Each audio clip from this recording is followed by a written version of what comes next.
3,5 menit dari bangun tidur. Dokter, narko, spesialis saraf. Assalamualaikum warahmatullahi wabarakatuh. Dokter ahli saraf sering berpesan, setiap orang harus memperhatikan 3,5 menit. Kenapa demikian? 3,5 menit adalah sesuatu yang cuma-cuma, tetapi akan banyak mengurangi angka kematian secara tiba-tiba. Seringkali terjadi seseorang siangnya masih sehat walafiat, tetapi malamnya meninggal.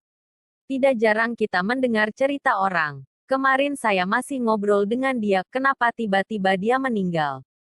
Penyebabnya adalah ketika bangun malam untuk ke kamar mandi sering dilakukan secara terlalu cepat. Begitu berdiri, otak kekurangan darah. Mengapa perlu 3,5 menit?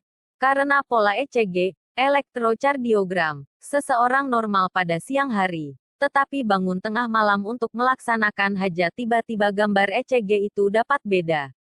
Karena dengan tiba-tiba bangun, otak akan menjadi anaemik, dan mengalami gagal jantung karena kekurangan darah. Dianjurkan oleh para ahli untuk menjalankan 3,5 menit.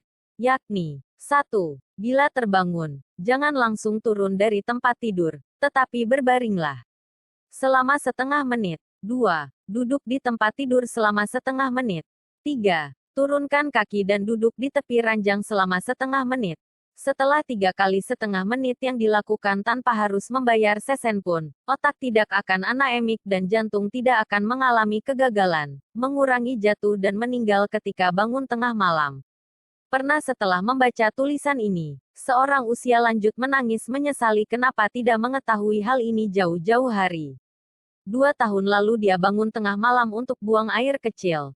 Di kamar mandi tiba-tiba terasa dunia berputar dan jatuh. Akibatnya dia sekarang mengalami kelumpuhan dan tidak bisa meninggalkan tempat tidur. Tulang punggungnya mengalami cedera. Kalau saja dia mengetahui hal ini sebelumnya, tentu tidak harus menderita selama ini. Sare ke orang-orang yang kita kasihi untuk mencegah terjadinya stroke muda. Semoga bermanfaat. Salam sehat. Tetap semangat. Semoga info ini bermanfaat. Dari pesan WhatsApp Alumas Group. Tanggal 28 Mei tahun 2020. Pukul 7:03. Terima kasih.